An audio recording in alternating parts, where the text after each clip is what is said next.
Bonjour à tous, je suis ravi d'être au CESP. Je suis ravi de voir autant de monde aussi dans cet après-midi consacré à un problème de santé environnementale et au changement climatique en particulier. Dans cet exposé, je vais vous parler des menaces que fait d'ores et déjà poser le changement global sur la santé publique, mais aussi des opportunités pour la santé publique que constitue ce changement global et les réactions que la société cherche à y apporter. Alors, il y a toujours une approche temporelle quand on présente le changement climatique. Je ne vais pas commencer par l'historique des températures au cours des siècles, mais l'historique de l'espérance de vie au cours des 2 à 3 siècles passés, au moins dans les pays du Nord. En l'occurrence, ici, ce sont les données françaises de l'INED, l'Institut des études démographiques. Et je crois que cette augmentation d'espérance de vie est quelque chose d'absolument spectaculaire. C'est probablement un des événements les plus importants qui sont arrivés aux populations d'Europe du Nord au cours des siècles passés, avec le passage au milieu du XVIIIe siècle à une population qui avait une espérance de vie de l'ordre de 25 ans, à environ 80 ans aujourd'hui, donc un triplement de l'espérance de vie en 2 siècles. C'est quelque chose qui n'était jamais arrivé à l'espèce humaine et dont on ne sait pas comment et si elle va se prolonger.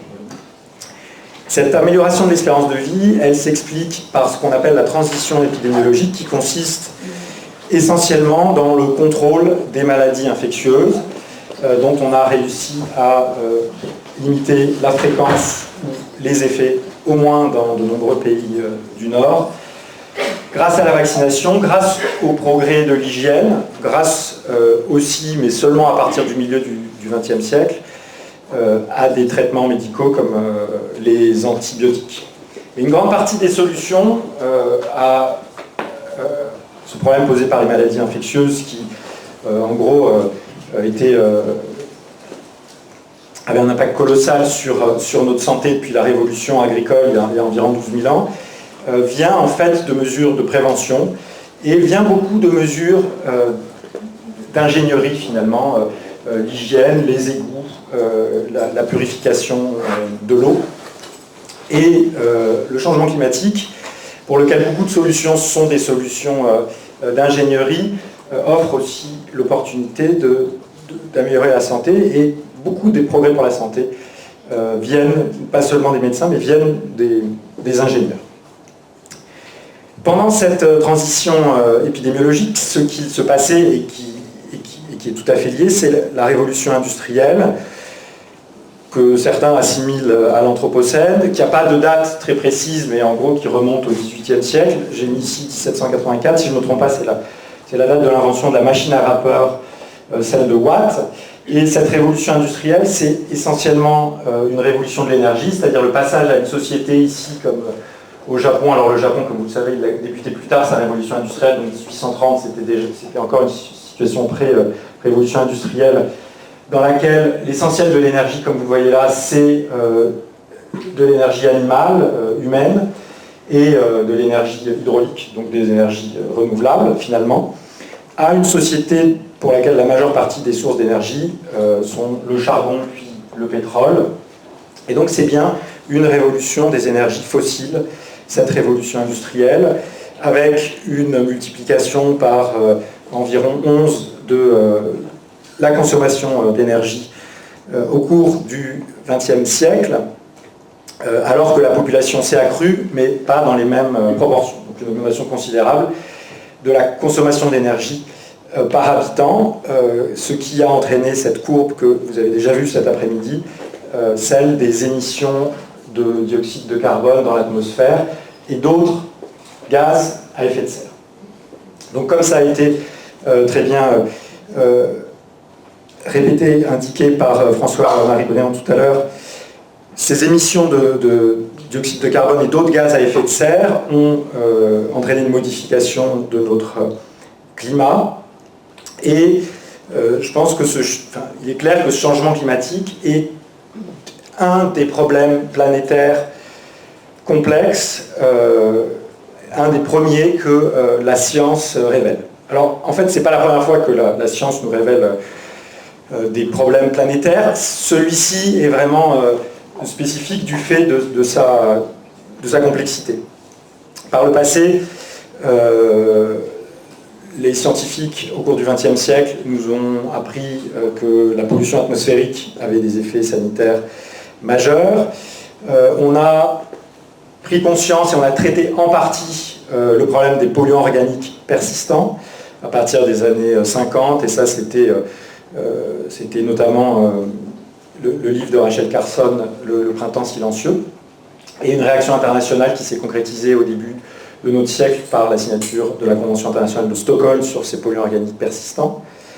Il y a bien évidemment un exemple particulièrement important pour la question du changement climatique, la diminution de l'épaisseur de la couche d'ozone, liée notamment au CFC, problème identifié au milieu des années 70, pour laquelle il y a eu une réaction rapide avec la signature du protocole international de Montréal dès le milieu des années 80, et un effet positif, puisque d'ores et déjà, cette couche d'ozone a cessé, enfin le trou a cessé de s'agrandir, et on commence à rétablir la situation. Donc ça, c'est un exemple d'une réaction particulièrement rapide de notre société. Donc c'est pour ça que je parlais d'un problème ici, d'un problème planétaire majeur, mais finalement relativement simple, dans la mesure où les sources sur lesquelles il faut agir étaient, dans le cas de la couche d'ozone, relativement limitées, essentiellement les appareils de réfrigération, climatisation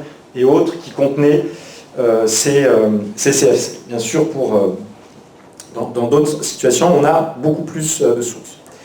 On peut aussi citer les pluies acides liées aux oxydes de soufre et aux oxydes d'azote, aussi identifiés dans les années 70.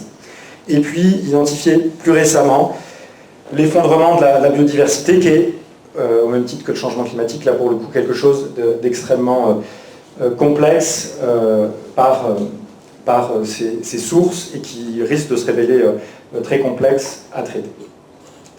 Dans beaucoup de ces cas, comme vous voyez, en fait, l'alerte était d'abord environnementale. Dans le cas, par exemple, des polluants organiques persistants, l'alerte, c'était l'effondrement de certaines populations, par exemple de rapaces autour des Grands Lacs aux États-Unis, et avant qu'elle soit sanitaire. Mais dans beaucoup de cas, l'impact environnemental s'est par la suite révélé s'accompagner de problèmes pour la santé publique. Alors qu'est-ce qu'il en est du changement global ? Il est évident que ces effets ne s'arrêtent pas aux problèmes environnementaux, ce serait déjà majeur, mais qu'il y a des problèmes sanitaires qu'on attend. Je voudrais revenir, même si ça a déjà été fait avec beaucoup de clarté déjà dans le début de l'après-midi, sur la question de la hausse des températures, qui est l'effet qui saute aux yeux. Pour rappeler rapidement donc que d'abord, quand on parle d'une augmentation par exemple de 1 degré de la température moyenne depuis la fin du 19e siècle, c'est la température moyenne sur l'ensemble du globe, et que cette augmentation de température, quand on s'intéresse aux terres émergées où on vit, elle est plus importante, c'est plutôt 1,5 degré. Donc quand on parle d'une augmentation de 1,5 ou 2 degrés dans le futur, en moyenne, ça veut dire pour les terres émergées, plutôt 2 à 3 degrés d'augmentation. D'autre part, et François-Marie Briand et Mathilde Pascal l'ont déjà évoqué, quand on raisonne sur la moyenne, c'est extrêmement restrictif. Alors on est ici dans un des lieux de la naissance de la biostatistique française. C'est un endroit parfait pour passer un petit peu de temps sur la merveilleuse loi gaussienne. Quand la moyenne se décale un petit peu, eh bien les niveaux extrêmes, eux, deviennent beaucoup plus fréquents. Vous voyez ici que si je décale d'une certaine quantité la valeur moyenne, eh bien, si je me place dans les températures extrêmes, ici ce sont celles qui sont supérieures à 3 écarts types de la moyenne, avant le changement, leur fréquence est très rare, c'est 0,1% des jours, et après un changement, on va avoir une augmentation absolument spectaculaire de ces événements climatiques, de ces jours avec des températures très élevées. Et là encore, d'ailleurs, c'est une vision simple de la situation, parce que ça suppose que la distribution reste la même. Or, ce que nous disent les spécialistes du climat, c'est que non seulement la moyenne se décale, mais qu'en plus la forme de la gaussienne varie, et elle a tendance à s'aplatir. Ici, c'est l'exemple des températures réelles et pas modélisées dans l'hémisphère nord. Et vous voyez, cet aplatissement a tendance aussi à accentuer, encore plus que ne le ferait un simple décalage de la valeur moyenne, le nombre de jours avec des températures extrêmes. Donc, il est important de garder ça en tête quand on passe aux conséquences sur la santé. Ces conséquences, elles concernent bien sûr notre système, notamment cardiovasculaire, avec les impacts sur la morbidité et la mortalité, tels que les résultats de Santé publique France et de beaucoup d'autres agences à travers la planète nous le rappellent. Il y a des choses pour lesquelles on a beaucoup moins de certitudes, mais qui émergent, et je voulais citer ces travaux réalisés en Amérique notamment, qui suggèrent que, avec des approches du type série temporelle, quand la température augmente, eh bien, le nombre de morts violentes augmente dans ces pays. Les mécanismes qui pourraient expliquer ça ne sont pas bien connus. Il est possible qu'il y ait une part qui soit des mécanismes biologiques. La température, bien sûr, elle joue sur le système cardiovasculaire, mais notre premier thermomètre interne, c'est le système endocrinien et le système nerveux. Et ça pourrait expliquer ces augmentations du nombre de suicides et de crimes violents qui sont constatés après des épisodes de forte chaleur. Ça ne veut bien sûr pas dire que c'est le déterminant majeur du suicide, mais que la fréquence de ces morts violentes a tendance à augmenter en présence de vagues de chaleur. Quand la température augmente, d'autres facteurs augmentent, et notamment le risque d'incendie. Et des villes comme Moscou, dans les dernières années, ont eu des épisodes où on avait en conjonction à la fois la vague de chaleur avec des incendies dus à la sécheresse tout autour de la ville, qui fait qu'on avait en plus de la chaleur les particules fines, qui sont un facteur qui a une influence majeure sur la santé, notre système cardiovasculaire, notre système respiratoire, peut-être aussi le système nerveux, des perturbations métaboliques. Donc, tout ça, c'est la partie, je dirais, visible et attendue, même si elle n'est pas parfaitement quantifiée, des effets du changement global. Le climat et la sécheresse peuvent avoir des impacts et vont avoir très certainement des impacts sur la production agricole, ce qui va poser des problèmes en termes d'alimentation dans de nombreux pays. Il y a la question donc, là qui est derrière simplement de l'apport calorique nécessaire, mais il y a aussi de façon majeure la fréquence du stress hydrique qui pourrait augmenter. Et puis si on augmente la température, en fait, les problèmes liés à la qualité microbienne de l'eau et de l'alimentation. Cette amélioration de la qualité microbienne de ce qu'on boit et de ce qu'on mange, c'est derrière l'espérance de vie dans nos pays des siècles passés que j'ai évoqués tout à l'heure.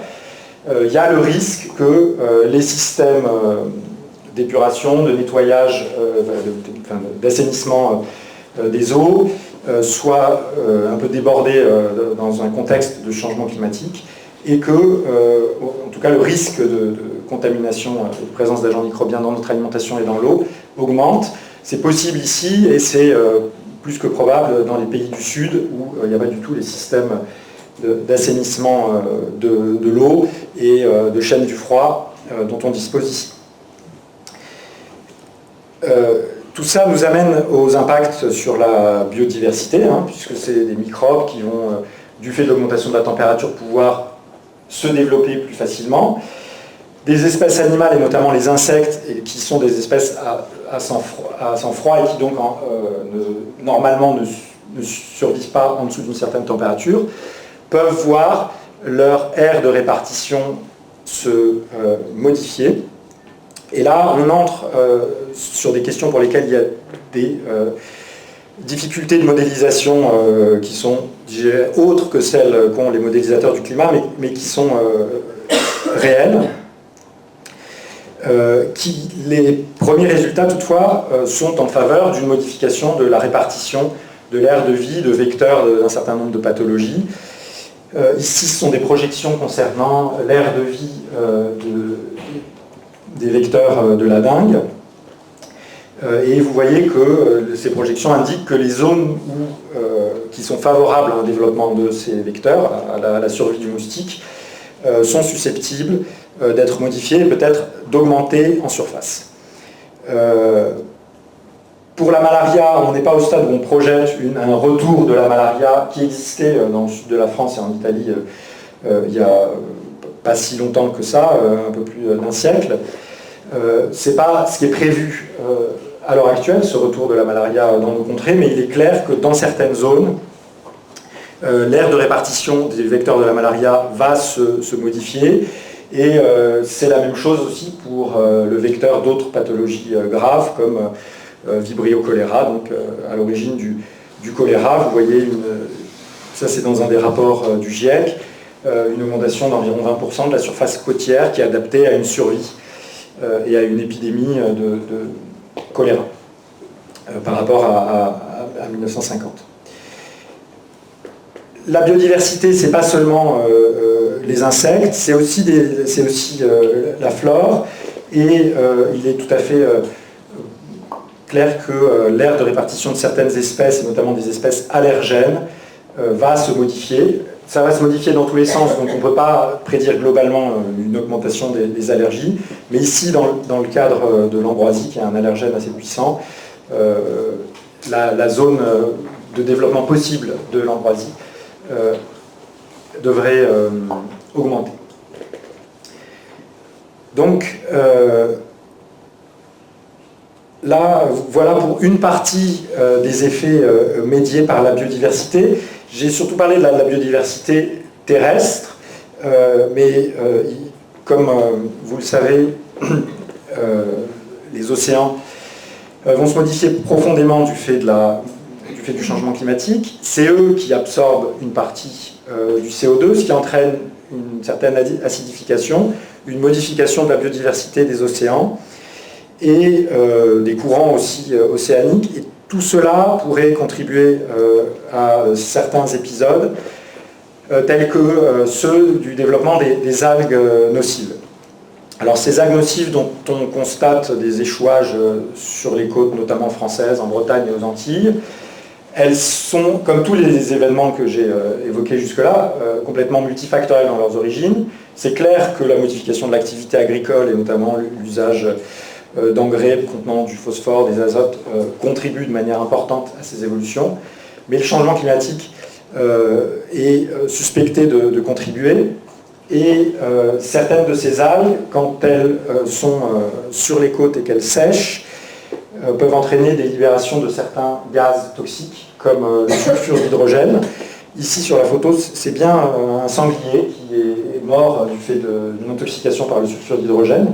Donc il y a une forte préoccupation des autorités sanitaires pour les populations qui vivent à proximité des zones côtières où s'échouent ces algues, qui émettent, dans certaines circonstances, du sulfure d'hydrogène, mais tout un tas d'autres gaz, dont certains pourraient se révéler dangereux ou sont dangereux. Vous voyez dans ce rapport, ici, on cite notamment le formaldéhyde. Alors, dans cette première partie, je vous ai parlé, en étant très rapide, des effets, je dirais, directement induits et attendus sur la santé publique du fait du changement climatique. Les modifications de l'environnement correspondant au changement global vont entraîner aussi des stratégies d'adaptation dans différentes sociétés qui peuvent être extrêmement variables, qui, a priori, visent à être bénéfiques, mais qui, comme ça a déjà été évoqué, ne le sont pas toujours. Cette adaptation, elle est bien réelle, et on la constate concernant les effets de la température. Vous avez ici cette étude de l'équipe de Pat Kinney à New York, qui montre le risque relatif de mortalité en fonction de la température à New York, et chaque couleur correspond à une décennie. Et vous voyez ici avec la courbe en haut qui correspond à l'effet de la température sur la mortalité en 1900, qu'à une température donnée, mettons environ 31 degrés, le surrisque de mortalité était beaucoup plus important en 1900 qu'il ne l'est dans la première décennie du XXIe siècle. Vous voyez la courbe qui est passée d'un risque relatif qui était peut-être environ à 3 à un risque relatif qui est peut-être de l'ordre de 1,2 à 1,3. Donc un excès de risque qui a été fortement atténué. Ça, c'est pas dû à une mutation génétique de la population new-yorkaise, même si quand on les regarde, des fois on se demande si... Enfin, ils ont beaucoup changé, mais c'est dû à une modification des sociétés, et notamment à la généralisation des systèmes de climatisation qui sont, en tout cas pour les anciens, à l'origine des émissions de CFC notamment, et puis qui sont à l'origine d'émissions de gaz à effet de serre et de phénomènes d'îlots de chaleur. Donc en gros, ils ont réussi à s'adapter en partie aux défis posés par l'élévation de la température, mais en aggravant le problème. Donc c'est une solution qui n'est pas du tout transposable à l'échelle de la planète, et ça illustre bien que si on continue à s'adapter chacun dans notre coin sans penser à nos voisins, on ne va pas résoudre le problème, et au contraire, on va probablement l'aggraver. Tout ça nous amène à une problématique centrale, et là encore on est au bon endroit pour parler de cette thématique, qui est celle des inégalités sociales, parce que Paul Brousse, qui a donné son nom à cet hôpital, était particulièrement sensible et préoccupé des plus démunis. Vous voyez ici sur cette planétosphère, enfin sur cette carte de la planète, les pays représentés en fonction, avec une surface qui est proportionnelle à leurs émissions de gaz à effet de serre. Et vous n'êtes pas étonné de voir l'Europe, certains pays d'Asie, l'Amérique avec une très grande surface, et puis l'Amérique du Sud ou l'Afrique qui apparaissent beaucoup plus petits. Alors que dans beaucoup de cas, ces zones, et notamment d'Afrique, vont être les premières à souffrir de la sécheresse, de modification du climat, et donc ça illustre que en fait, ceux qui risquent de souffrir le plus de ce changement climatique ne sont pas toujours ceux qui sont à l'origine des plus fortes émissions de gaz à effet de serre, même si la situation est extrêmement variable en fait d'une zone à l'autre, et il y a des problématiques bien particulières. Donc tout ça nous amène vraiment à cette problématique des inégalités sociales qui se pose à l'échelle des pays, qui pose des vraies questions par rapport aux solutions à apporter à ce problème et à la façon de faire porter le coût de la lutte contre le changement climatique. Et elle se pose aussi, bien sûr, à l'échelle des pays où on risque d'avoir dans une population les plus gros émetteurs, qui sont aussi ceux qui sont les plus à même de se protéger des vagues de chaleur, et les plus petits émetteurs qui n'ont pas du tout les moyens de se protéger du phénomène causé par ceux qui sont les plus gros consommateurs de carbone. Donc il y a une problématique cruciale qui est de faire en sorte que l'adaptation au changement climatique ne se fasse pas aux dépens des plus démunis. L'autre grand sujet à plus long terme concernant le changement climatique, c'est celle des stratégies de mitigation contre ce changement climatique, c'est-à-dire tout ce qu'on va faire concernant les émissions et les stockages de gaz à effet de serre. Alors, quand on regarde les principaux secteurs qui contribuent à ces gaz à effet de serre, à l'échelle de la planète, ça va être la production d'énergie, le transport et notamment l'agriculture.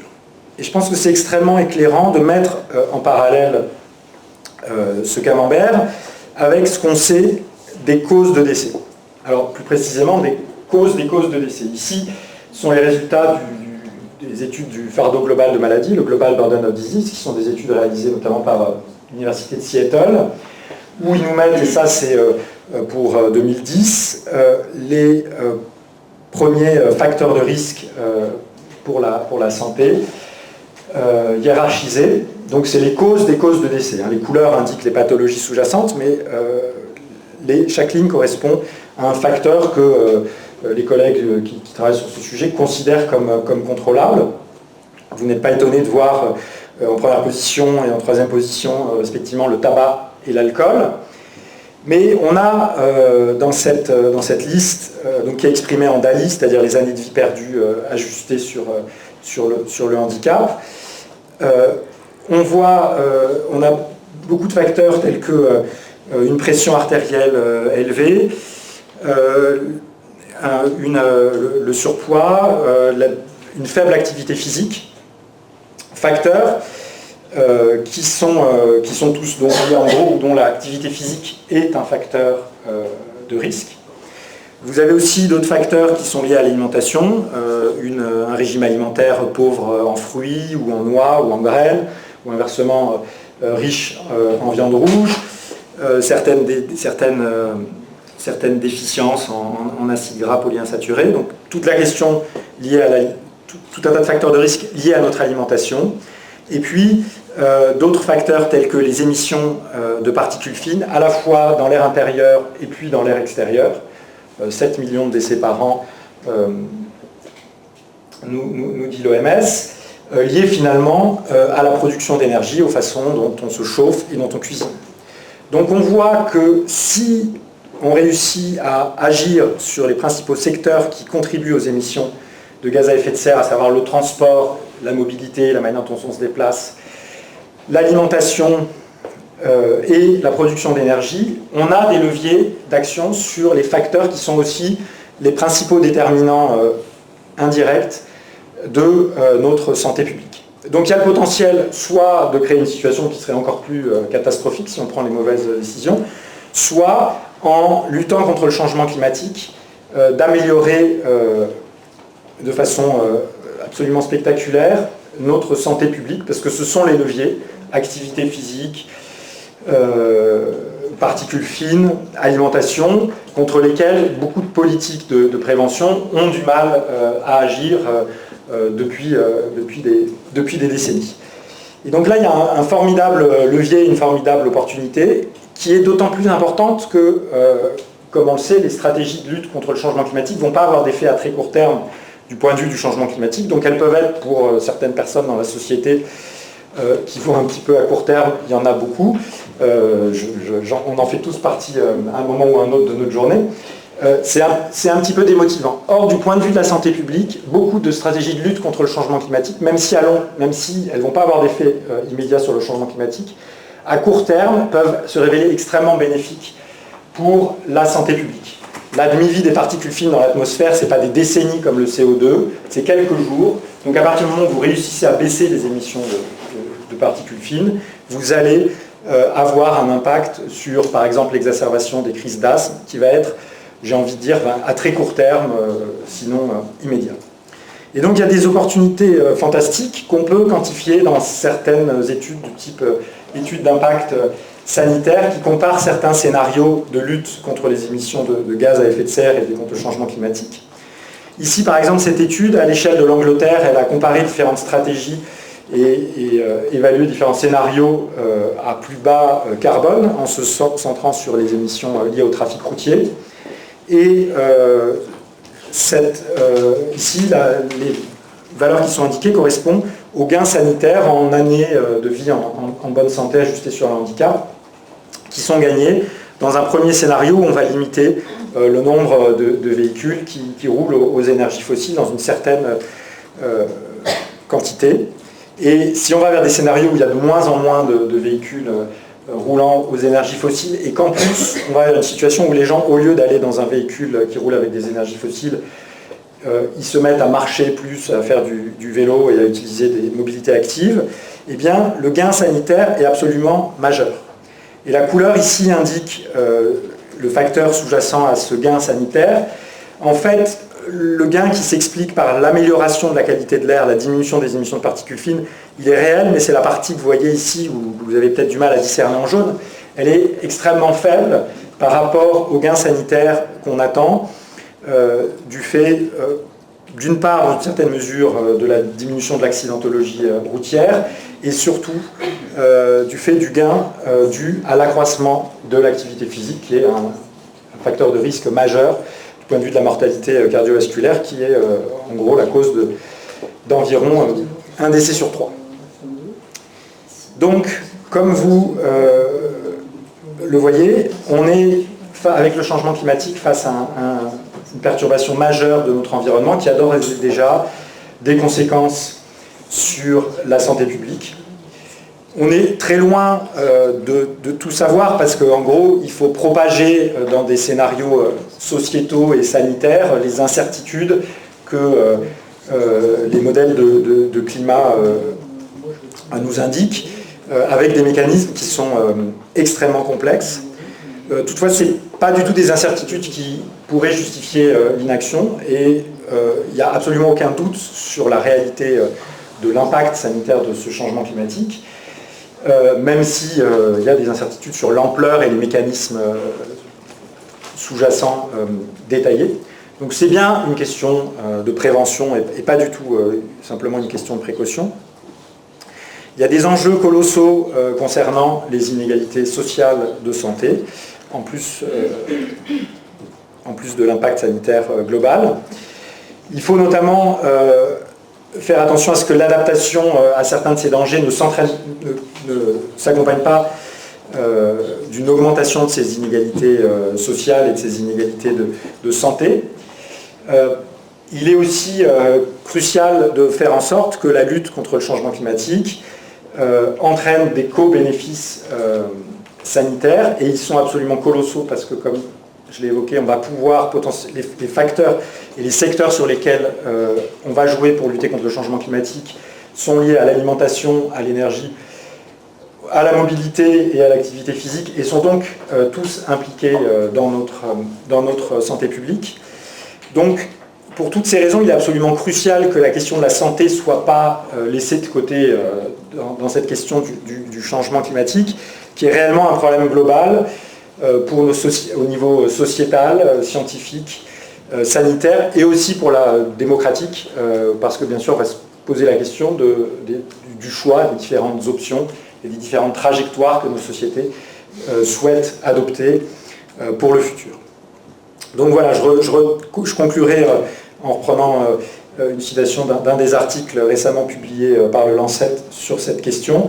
S'attaquer au changement climatique, bien sûr, le changement climatique c'est une menace, mais c'est aussi potentiellement une opportunité fantastique pour la santé globale dans notre siècle, et je crois que c'est très important que les sociétés en soient conscientes pour pas qu'elles ressentent ce qu'on leur demande uniquement comme une contrainte, mais qu'elles voient tout le bénéfice qu'elles pourraient en tirer. Merci beaucoup.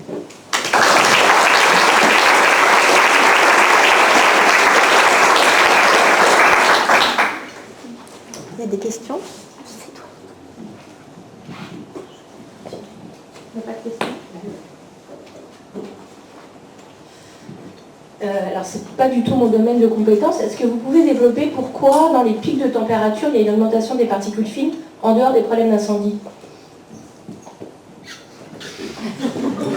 Alors, non, je pense, j'ai pas dit ça d'une manière générale.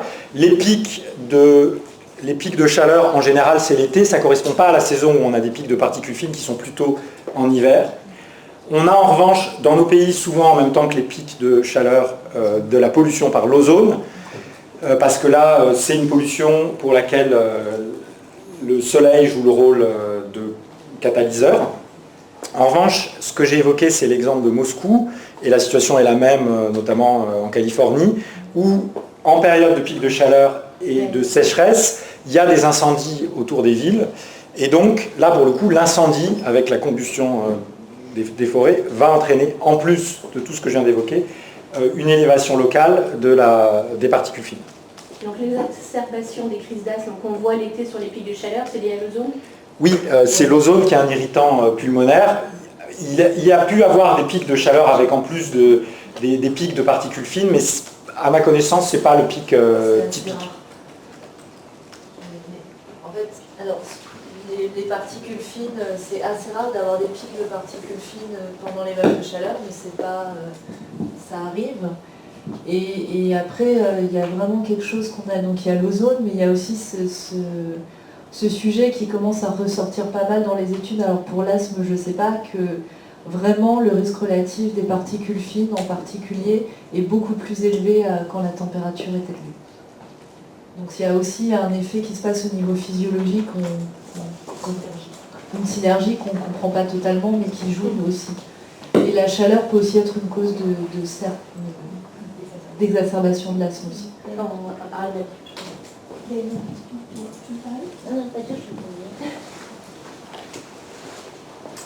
Merci beaucoup Rémi pour cette présentation vraiment intéressante aussi bien scientifiquement que politiquement.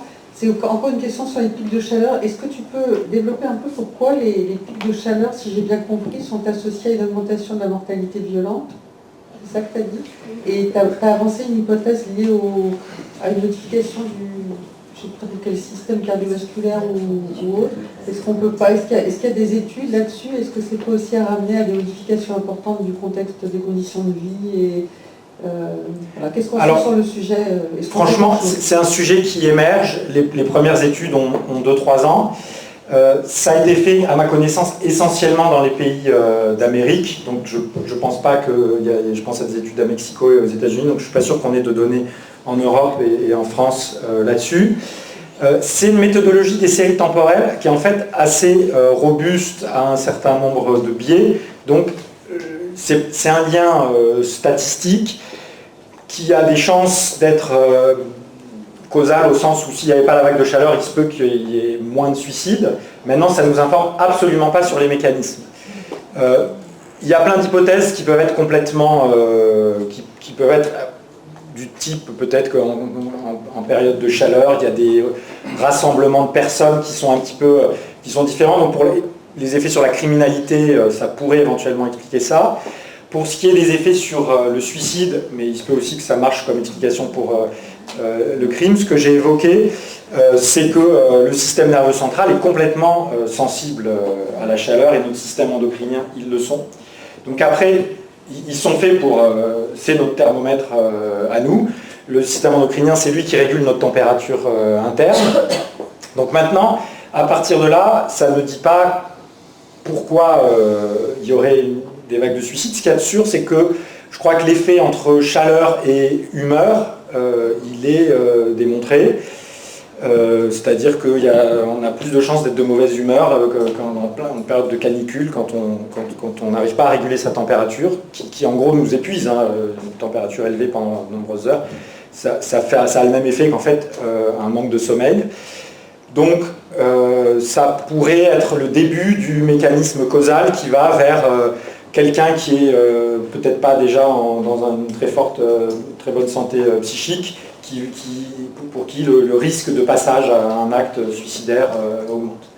Mais c'est à ce stade, c'est vraiment des hypothèses. À ma connaissance, il n'y a pas encore de... je ne suis pas sûr que ce soit facile d'avoir des modèles animaux ou des explications mécanistiques très fines là-dessus. Mais voilà. Donc je l'ai présenté comme quelque chose de possible, mais je ne serais pas étonné que la tendance et que le signal se confirme par la suite. Il y a d'autres questions?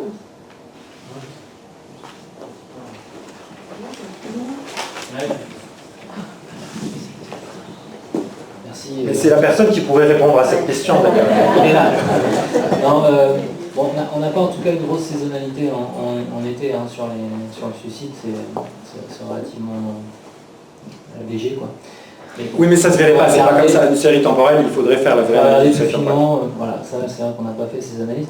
Par contre, pour revenir sur les questions sociales et au-delà du fait qu'y compris en France, on a des grosses inégalités de surmortalité en période de vague de chaleur, mais pour revenir sur la question potentiellement violence et effet de la chaleur, en tout cas, il y avait l'école de Chicago qui avait travaillé sur les vagues de chaleur de 67 Chicago, hein, et qui avait mis en évidence que le niveau de criminalité, comme il le mesure là-bas, en tout cas, était fortement associé à des fortes vulnérabilités des populations parce que justement elles restaient enfermées, qu'elles ne s'entraidaient pas entre elles et qu'il n'y avait pas du tout de résilience de ces populations. C'est juste pour dire ça.